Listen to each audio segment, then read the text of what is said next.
आज इस सभा के अंदर बड़ी तादाद के अंदर हमारी मातृशक्ति जो उपस्थित हुई हैं और हमारे साथी बच्चे और आज के मेहमान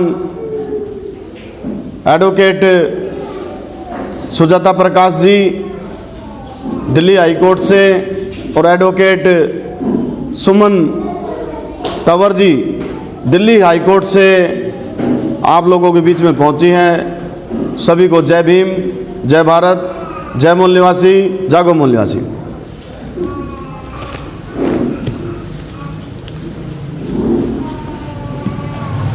सबसे पहले मैं आप लोगों को बधाई देना चाहूँगा कि आज आप लोगों ने एक ऐतिहासिक कार्य किया है, तो आप सभी अपने लिए एक बार तालियां बजाएं।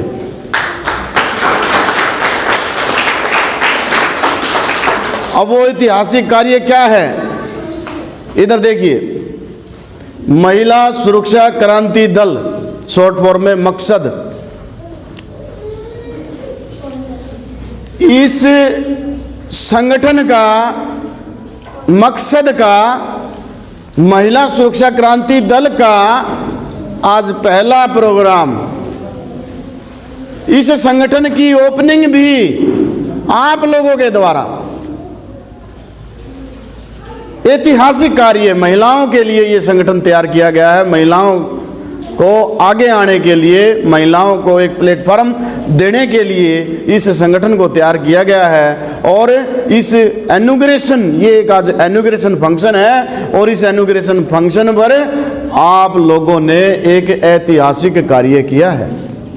तो आज सभी हमारी मातृशक्ति बधाई की पात्र हैं और आज इस शुरुआत हो गई है और इस गांव से शुरुआत हुई है। ये गांव बहुत ही पावन गांव है। यहाँ इस गांव से बहुत कुछ शुरुआत हो चुकी है। बहुत बड़े बड़े आंदोलन इस गांव से चलकर दूर दराज पूरे देश में ये आंदोलन चला है। ये गांव भी बहुत ही पावन है। बहुत सारे ऐसे आंदोलनों की शुरुआत इस गांव से शुरू हुआ है। तो इस गांव के जितने भी वासी यहाँ पर मौजूद हैं, इस गांव के रहने वाले तमाम जितने भी लोग यहाँ पर मौजूद हैं, वो बहुत बधाई के पात्र हैं। तो ये गांव वाले भी अपने लिए एक बार तालियां।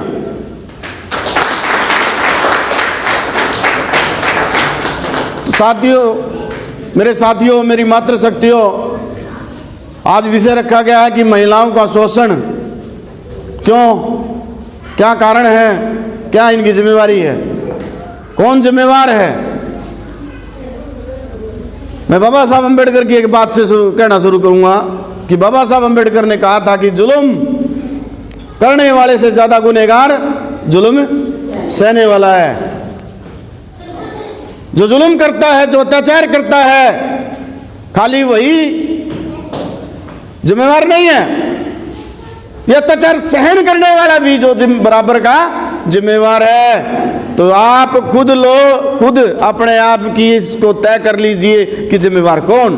व्यवस्था तो जिम्मेवार है, व्यवस्था तो जिम्मेवार है, लेकिन उसके साथ साथ भी आप लोग भी उसके बराबर के जिम्मेवार हो, क्योंकि आप उस अत्याचार को सहन कर रहे हो। एक लंबे समय तक जो अत्याचार सहन किया जाता है, जो एक लंबा समय चला जाता है, लंबे समय तक उस अत्याचार को सहन करते करते वो अत्याचार आदत बन जाती है। क्या बन जाती है? वो आदत बन जाती है। एक हाथी के बच्चे को जब छोटा सा होता है, हाथी के बच्चे को बेल से बांधते हैं, लोहे की बेल से बांधते हैं, लेकिन वो जैसे जैसे धीरे धीरे बड़ा होता है तो उस बेल की बजाय उसको एक छोटे से रस्से से बांधा जाता है।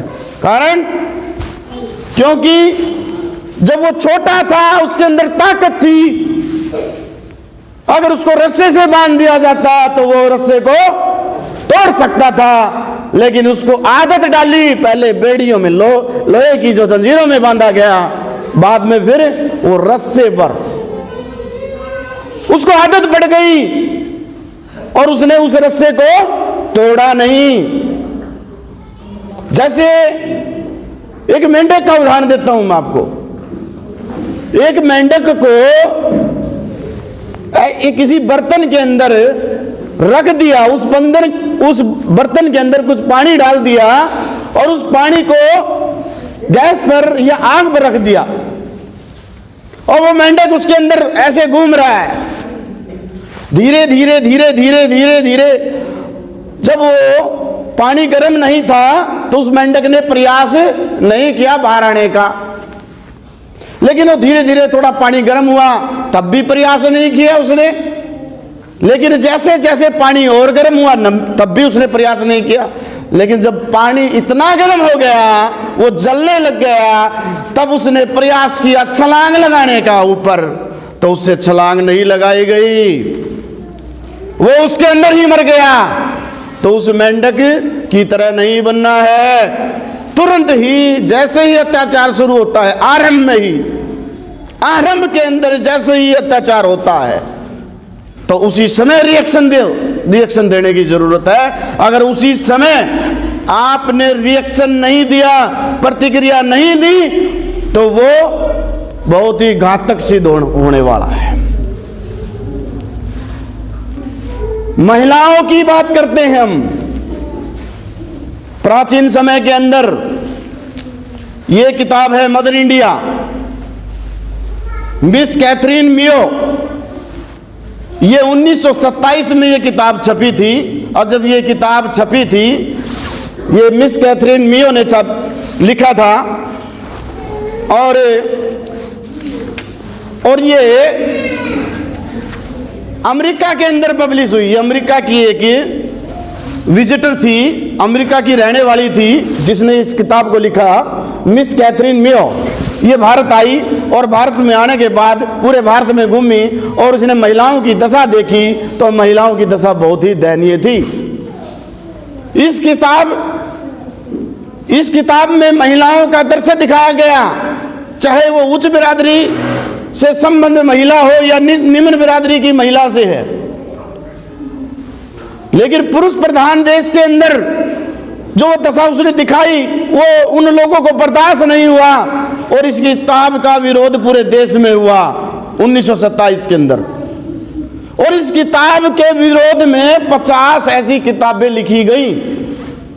बहुत सारी गहरी जानकारियां इस किताब में उस समय की हमारी महिलाओं की दशा कैसी थी, पर्दे में रहती थी।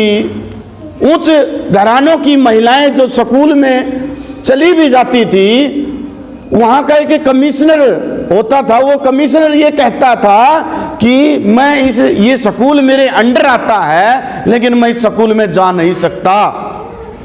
जो पढ़ाने आता था वो पर्दे के अंदर पढ़ाता था, पर्दा लगा हुआ था, वो पर्दे के पीछे से, यानी कि महिलाओं का और उसका आमना सामना नहीं होता था। पूरी जिंदगी जो है पर्दे में चली जाती थी। तो इस प्रकार और बहुत सारी बाल विवाह, जैसे जो है बाल विवाह जब होता था, तो बाल विवाह होने के बाद जो महिलाओं को जो उत्पीड़न जो सहन करना पड़ता था, महिलाओं का जो इलाज उन इंग्लैंड से आई हुई डॉक्टरों ने की, उस डॉक्टरों की रिपोर्ट इसमें है कि उनकी हालत और किस प्रकार से थी।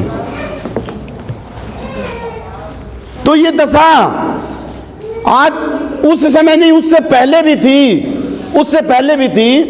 महिलाओं को प्रॉपर्टी समझा जाता था। क्या? महिलाओं को प्रॉपर्टी समझा जाता था। प्रॉपर्टी का मतलब वस्तु। उदाहरण बता देता हूं आपको। जैसे महाभारत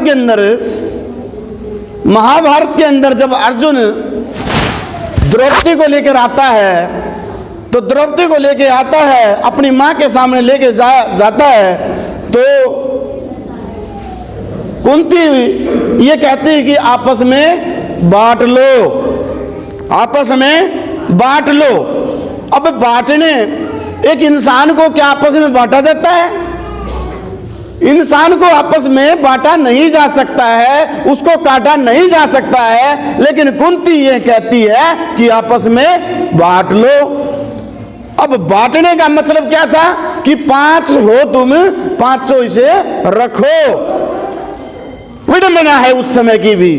अब जब ये लोग खेलते थे, जब इन्होंने जुआ खेला, अब कई बार क्या होता है कि बहुत सारे लोग जुआ खेलते हैं, जुए में सब कुछ हार जाते हैं, तो उनके पास कुछ होता नहीं है, तो कुछ ना कुछ क्या करते हैं कि भाई मेरे पास तो ये चीज़ है, मोबाइल है ये मैं मोबाइल को दांव पे लगा देता हूँ, मेरे पास है नहीं कुछ, मोबाइल को मैं दांव पे लगा देता हूँ। दांव पे किस चीज़ को लगाया जाता है? किसी वस्तु को दांव पे लगाया जाता है। जब ये सब कुछ हार चुके थे तो इन लोगों क्या कहा कि आपके पास अभी भी कुछ बचा हुआ है, इंसान नहीं बचा हुआ है, कुछ बचा हुआ है, कोई चीज बची हुई है। तो उन्होंने क्या बताया? द्रौपदी बची हुई है, इंसान नहीं थी, प्रॉपर्टी, और उसको दांव पे लगाया गया और वो दांव पर हार गए। और हारने के बाद कोई चीज हार जाते हैं तो डिलीवरी दी गई। डिलीवरी का मतलब समझते हो? उसको हैंड ओवर कर दिया गया। किनको? द्रौपदी को उनको हैंड ओवर कर दिया गया। तो और बहुत सारी ऐसी तमाम जो विडंबना, ऐसी विभत्स करने वाली और जो हृदय को जो है झिंझोड़ने वाली स्थिति थी, हमारी महिलाओं की थी। लेकिन समय समय पर महिलाओं का नेतृत्व किया गया, समय समय पर महिलाओं का नेतृत्व किया गया और महिलाओं को आगे आने के लिए उत्साहित किया गया। अब मंच से पहले, मेरे से पहले बहुत सारी चर्चा इस बात पर हुई। हमारी राष्ट्र माता सावित्रीबाई फुले ने इसकी शुरुआत की।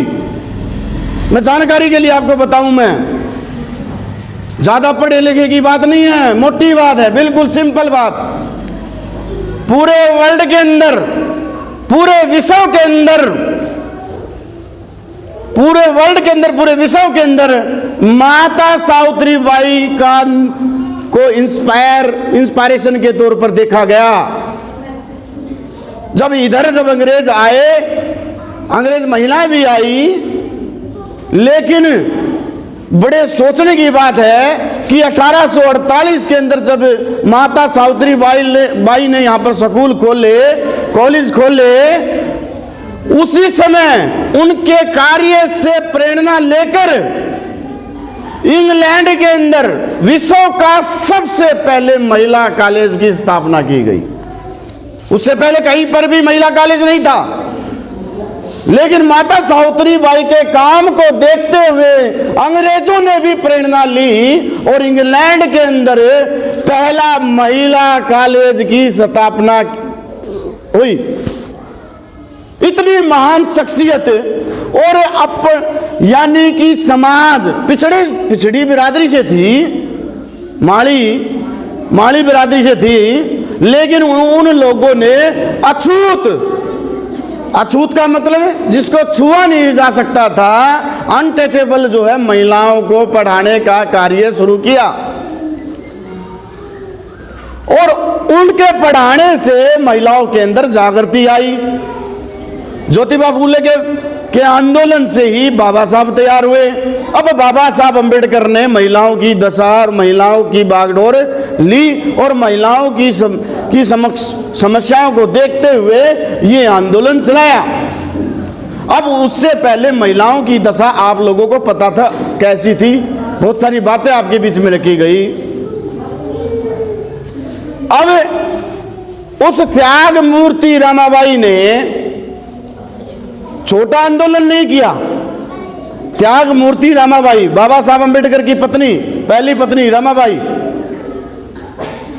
उन रमाबाई ने 5 बच्चों को आप लोगों के लिए, आपकी जनरेशन के लिए कुर्बान कर दिया।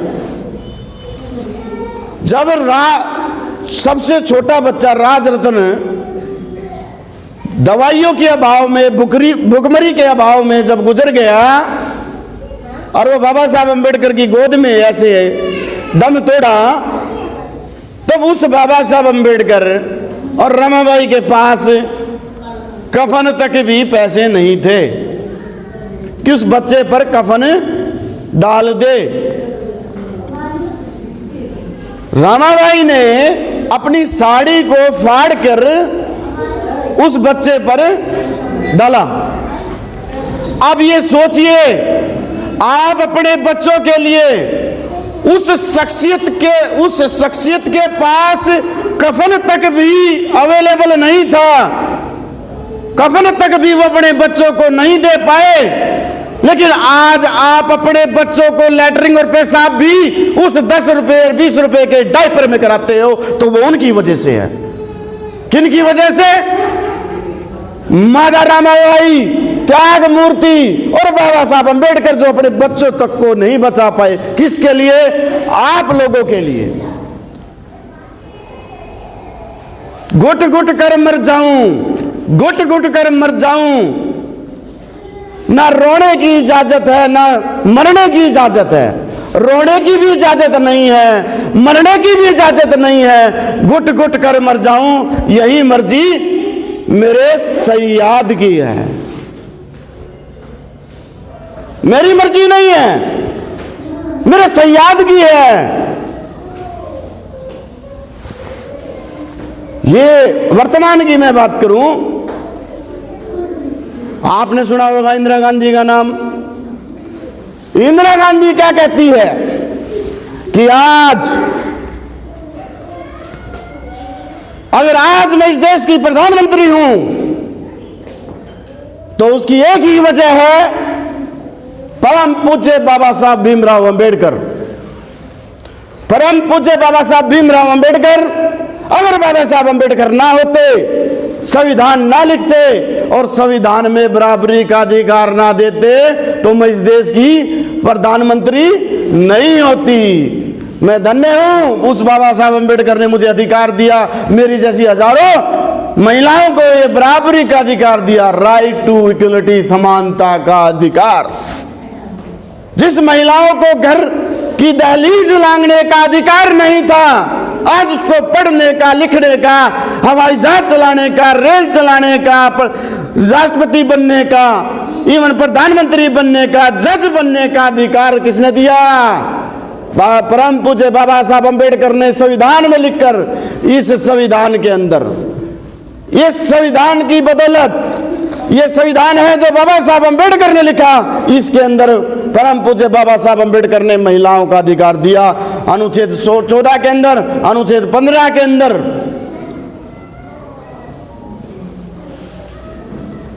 तमाम जितने भी आज अधिकार, हक जो हमें मिले हुए हैं, परम पूज्य बाबा साहब अंबेडकर की वजह से मिले हुए हैं। ये वो काला कानून है, मनुस्मृति। मैं पढ़ूंगा नहीं इसमें, इसके अंदर नहीं जाऊंगा क्योंकि समय नहीं है, क्योंकि हमें आदत नहीं है बैठ के ज्यादा लंबे समय तक बैठने की। पढ़ेगी, धीरे धीरे पढ़ेगी। आज आगाज हो चुका है इस मकसद के माध्यम से, इस मकसद के द्वारा आज आप इतिहास में साक्षी हो। इस मनुस्मृति में हमें कोई अधिकार नहीं है। क्या लिखा हुआ है?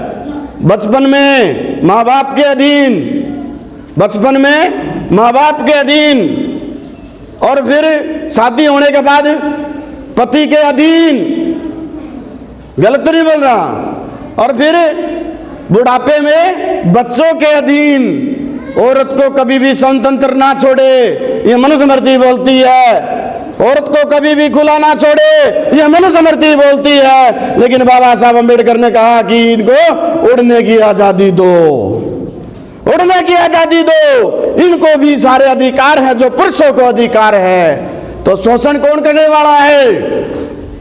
व्यवस्था ने तो शोषण किया ही है, लेकिन इसका शोषण के पीछे हमारा खुद की भी जिम्मेवारी बनती है और इसमें हम भी बराबर के भागीदारी हैं। कौन रोकता है आपको गुलामी की इस बेड़ियों को तोड़ने के लिए? रोकता कौन है? तोड़ो। तो आज ये आगाज हो चुका है कि आप लोगों को इकट्ठा होकर इस आंदोलन को, इस महिलाओं के अंदर एक जागृति डालने की जरूरत है। जब एक महिला, बाबा साहब अम्बेडकर ने कहा कि मैं महिला को ज़्यादा शिक्षित करने के लिए प्रबल समर्थन करूंगा, क्योंकि महिला समाज का नेतृत्व करती है। वो घर के अंदर बच्चे उसके कंट्रोल में होते हैं। बच्चों को शिक्षित और संस्कार देने का कार्य माता का होता है। बाबा साहब अम्बेडकर के समय लाखों महिलाओं ने आंदोलन किया। एक महिलाओं के सम्मेलन के अंदर जब एक दलित नेत्री थी, एक महिला नेत्री थी, उसको अलग बिठाकर जो है खाना खिलाया गया, तो महिलाओं के अंदर रोष प्रकट हो गया। महिलाओं के अंदर रोष प्रकट हो गया। 1 जनवरी 1938 के अंदर नागपुर के धर्मपेट में दलित महिलाओं ने बड़ी भारी संख्या में वहां पर मौजूदगी हुई और वहां पर इकट्ठे हुए। और उस समय बाबा साहब अम्बेडकर के नेतृत्व में इसी परिषद में रामाबाई अम्बेडकर महिला संघ का स्थापना की गई और 20 जुलाई 1942 को एक अखिल भारतीय दलित महिला सम्मेलन, जिसके अंदर 25,000 महिलाओं ने भाग लिया, 25,000 महिलाओं ने भाग लिया। और इस सम्मेलन में अध्यक्षता सुलोचना डोगरे ने की और इस सभा की मुख्य सचिव इंदिरा पाटिल तथा स्वागत अध्यक्ष कीर्ति पाटिल रही और अनेकों महिलाओं ने इसमें भाग लिया। पूरी डिटेल है इसमें, अनेकों महिलाओं ने। और जेल भरो आंदोलन चलाया, दलित दमन और इस रूप में देखकर सत्याग्रहियों ने जेल भरो आंदोलन शुरू किया। और इस जेल भरो आंदोलन में अनेक दलित महिलाओं अपने छोटे छोटे बच्चों के साथ में जेल गई, भूखी प्यासी रही, बंद रही। एक रोचक घटना है, जब सत्याग्रही जेल भरने के जुलूस के रूप में नारे लगाते जा रहे थे, तो दलित कार्यकर्ता बराड़े के 1.5 वर्षीय बच्चे भी नारा लगा रही थी। वो अपने बच्चों को क्या बोल रही थी? वो बच्चे क्या बोल रही थी? चलो पुकारो जय भीम, चलो पुकारो जय भीम। तो बच्चा क्या कहता था? उसकी चलो कपारो, उसकी चलो कपारो। यानी कि बच्चा अच्छी तरह से नहीं बोला, लेकिन बच्चा बोल रहा था। तो सुनकर लोगों में खुशी की लहर दौड़ पड़ी और मनोरमा बाई, तुलसी राम दोड़े, काशीबाई, जयतापगढ़ आदि दलित कार्यकर्ता सत्याग्रह में शामिल होकर जेल चले गए। और मनोरमा बाई ने 15 दिन जेल में रहे। ये मनोरमा बाई जो थी महिला, 15 दिन तक जो है जेल में रही। और श्रीमती बराड़े अपने छोटे छोटे बच्चों के साथ जेल में कैद थी। जब महिला जेल में थी तो एक न्यायाधीश ने, जज ने पूछा, जब उसको जज के सामने लाया गया उस महिलाओं को, तो जज ने एक सवाल पूछा उसके छोटे छोटे बच्चों पर दया दिखाते हुए। बोला, बहन जी, अपना बच्चा, आपका बच्चा बहुत छोटा है, अपना गुनाह कबूल कर लो और माफी मांगकर घर चले जाओ। तो श्रीमती बराड़े ने जज से क्या कहा? वो कहती है, जिस दिन हमने घर छोड़ा था, पूरी तरह से सोच समझकर घर छोड़ा था, फिर भी हम पीछे हटने वाले नहीं हैं। और जेल से छूटने के बाद भी निर्भीक श्रीमती बराड़े ने बहुत लंबा समय महिलाओं की जागृति के लिए, महिलाओं के अधिकार के लिए परम पूज्य बाबा साहब अम्बेडकर के नेतृत्व में काम किया। और बाबा साहब अम्बेडकर के नेतृत्व में बाबा साहब अम्बेडकर ने इस भारतीय जो है कानून बनाने की प्रक्रिया में एक कानून पेश किया गया, जिसको बोलते हैं हिंदू कोड बिल। लास्ट खत्म कर रहा हूं, हिंदू कोड बिल। और हिंदू कोड बिल के माध्यम का, उस हिंदू कोड बिल को जब पेश किया गया, तो उस समय बाबा साहब अम्बेडकर के पेश किए बिल को इन लोगों ने एक्सेप्ट नहीं किया। लेकिन बाद में इसको दोबारा से लाया गया और दोबारा लाया तो उस समय जब महिलाओं को सारे हक और अधिकार दिए गए, जो महिलाओं को दोबारा से शादी करने का अधिकार नहीं था वो अधिकार दिया गया, महिलाओं को खर्चे का अधिकार था वो दिया गया, और महिलाओं को बराबर लड़के के बराबर प्रॉपर्टी के अंदर हिस्सा वो बाबा साहब अम्बेडकर के द्वारा लाए गए संविधान के अंदर दिया गया।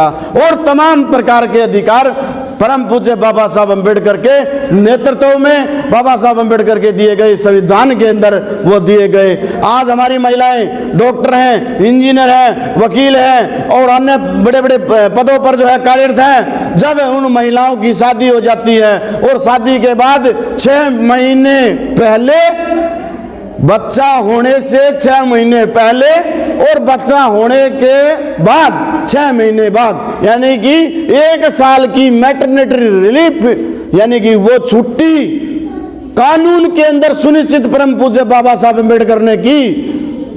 अगर बाबा साहब अम्बेडकर ना होते तो आज ये महिलाओं का अस्तित्व नहीं होता। तो आज बाबा साहब ही और हमारी जो माता सावित्रीबाई फुले, रमाबाई, जिन लोगों ने हमारी महिलाओं के लिए और हमारे लिए इतने कष्ट उठाए और हमारे लिए हक अधिकार दिए, तो आज हमारे लिए वो त्याग की मूर्ति है, जिन्होंने अपने लिए कुछ नहीं किया। माता सावित्रीबाई फुले ने ये संकल्प लिया कि मैं कभी अपने बच्चे पैदा नहीं करूंगी और ये समाज, ये दबा कुचला समाज है, यही मेरे बच्चे हैं। और आजीवन जो है इसी काम के लिए वो करती रही और इन बच्चों के लिए, महिलाओं के लिए ही उन्होंने अपना सारा जीवन उन्होंने लगा दिया। जय भीम, जय भारत, जय मूल निवासी, जागो मूल निवासी। Thank you.